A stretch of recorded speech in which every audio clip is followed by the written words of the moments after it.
को नमस्ते। मैं B N Rai on behalf of the open mind training आपके साथ एक नया टॉपिक लेकर के आज चर्चा करने हूँ।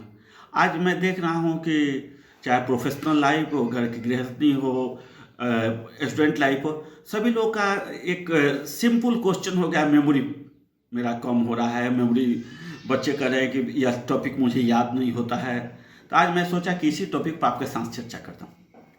पहला चीज़ है कि मैं थोड़ा इस टॉपिक को एक दूसरे लहजा में बोल रहा हूँ कि यदि हम लोग आज सोचे कि हम लोग कहीं से 5 किलोमीटर घूम करके आए, बहुत सारी गाड़ियाँ देखी, बहुत बिल्डिंगें देखी, बहुत लोगों से मिले, तो हमारा जो वो मेमोरी में वो चीज़ों को, सारी चीज़ों को यदि ब्रेन पकड़ ले, ब्रेन का जो मेमोरी पोर्शन है, हमारा आईसीयू है, उसको यदि ब्रेन के अंदर सब जमा हो जाए तो आदमी क्या होगा, नहीं सर्वाइव कर सकता है।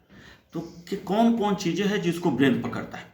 तो पहले हम समझें कि हमारे ब्रेन के अंदर जो हमारा 5 सेंसुअल ऑर्गन है जिससे कि डाटा हमारे ब्रेन के अंदर जाता है, वो है आँख, कान, नाक, जीभा, त्वचा, मुंह। आँख, कान, नाक, जीभा और त्वचा, यह 5 सेंस ऑर्गन से के द्वारा हमारे चीज़ों का वो डाटा हमारे अंदर जाता है। यदि वो डाटा सारी डाटा यदि हमारे अंदर वो भेजता नहीं है, वो कुछ डाटा का कैलकुलेट करता है। अब आते हैं कि हम लोग वो कौन डाटा है जिस पर हमारे मेमोरी में वो एक परमानेंट छाप छोड़ता है वो डाटा। तो हम ने काफ़ी एनालिसिस करके साथ साथ काफ़ी साइकोलॉजिस्ट लोगों का जो रिव्यू है उस आधार पर मैं आप बात कर रहा हूँ। उन्होंने का जो ऑब्जर्वेशन है, और मेरा 3 टाइप के डाटा हमारा मेमोरी बहुत फास्ट कलेक्ट करता है। जो परमानेंट हमारा सबकॉन्शियस माइंड में चला जाएगा, जब हमारा कॉन्शियस माइंड उस काम को लगा जब रहेगा तो वहाँ से डाटा उठा करके वो यूज कर सकता है। पहला डाटा जो करता है, यदि हम रोड पर जा रहे हैं, यदि हम अनुपातहीनता का कोई एग्जाम्पल यदि हमको मिलता है, वो मेमोरी में हमारा याद रहेगा। इसको ऐसे समझें कि थाली के अंदर 4 चावल कोई दे दे खाने के लिए, वो याद रहेगा, हमेशा याद रहेगा, लाइव रहेगा।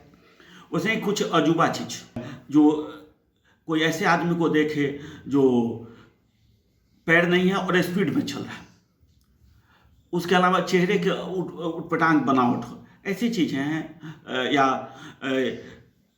बंदर जो है शेर के साथ कहीं देख लिए कि वो खेलते हुए पा रहा है, यह अजूबा चीज़ है जिससे कि हम वो हमारा मेमोरी वो परमानेंट रिजर्व कर लेगा। अब आता है दूसरी चीज़, हमारा चीज़ जो लाइफ में याद नहीं रहता है, एक्सट्रीम इमोशंस। एक्सट्रीम इमोशन जैसे बहुत ज़्यादा दुख हो, बहुत ज़्यादा सुख हो, बहुत ज़्यादा कहीं मान मिला, बहुत ज़्यादा अपमान मिला, वो चीज़ों को हमारा माइंड पूरा याद रखता है। गीता में श्री कृष्ण ने इसी बातों को बोला कि माइंड के अंदर इसी चीज़ को, भावनाओं को साथ मनुष्य जीते रहता है। तो वो चीज़ों को हमारा ब्रेन जो याद करके रखता है, और उस चीज़ों में यदि हमारे अपने जो लेटर सपोज हमारा आज बॉस हमको डांट दिया कभी लोगों के सामने, हमारा कहीं अप्रिसिएशन करके मिला, तो उस चीज़ों को आप जो अचीवमेंट हुआ, उसके लिए जो इफोर्ट्स हुआ, उसको याद करके हम अपने ब्रेन के अंदर यदि हमारा न्यूरॉन्स को एक्टिव करेंगे तो हमारा मेमोरी पावर्स जो हमने अचीव किया है, now also I can do this, तो उस चीज़ों को यूज करके हम अपना मेमोरी को बढ़ा दें। थर्ड चीज़ है, यदि हमने लाइफ को एक तो पर्सनल हमारा कॉन्शियस गोल क्रिएट करें, पर्सनल कॉन्शियस गोल स्टेटमेंट उसको बोलते हैं। यदि हर चीज़ों को, यदि हमारे लाइफ में गोल रहेगा एक फिक्स चीज़, तो ब्रेन के अंदर यदि कोई डाटा जाएगा, वो ब्रेन के अंदर जो कॉन्शियस ब्रेन रहेगा वो डाटा को देख लेगा कि यह मेरे काम का चीज़ है, वो डाटा को तुरंत पकड़ेगा, ये मेरे काम का चीज़, और मेमोरी में उसको परमानेंट रख सकता है। इस तरह 3 चीज़ों पर हमने चर्चा किया, और समान कुछ चीज़ें हैं। तो जो भी नॉलेज मुझे आ रहा है वो मेरे साथ पहला नॉलेज है, उसको इंटरेस्टिंग करके बनाकर हम पढ़ सकते हैं। साथ साथ जो चीज़ों को जिस अवस्था में हमने कुछ अच्छे दिन पाए हैं, उस तरह के मेमोरी को ऑलवेज प्रेजेंट माइंड में रखें और गोल को भूले नहीं। अब आते हैं कि और क्या क्या चीज़ है। यदि किसी चीज़ में जो मुझे बहुत ज़्यादा इंटरेस्ट है, यदि किसी पिक्चर को देख रहे हैं, वो सारा चीज़ हमको तुरंत याद हो जाता है, जो इंटरेस्टिंग पिक्चर। इसी तरह हमको अपने सब्जेक्ट में, जो सब्जेक्ट में हमको इंटरेस्ट है, वो हमको बहुत अच्छा याद है। तो ऐसे ही हमको इंटरेस्ट जगाना है, और इंटरेस्ट तब जगेगा जब मुझे उस चीज़ों से कुछ बेनिफिट रहेगा। वो बेनिफिट क्या रहेगा? Life without goals, just like football without goal post. तो उस अवस्था में हमारा गोल को उस वक्त भी याद रहेगा, तो मेमोरी हमारा उस स्थिति में काम करता है। Lastly but not least, meditations play the major roles to improve the memory.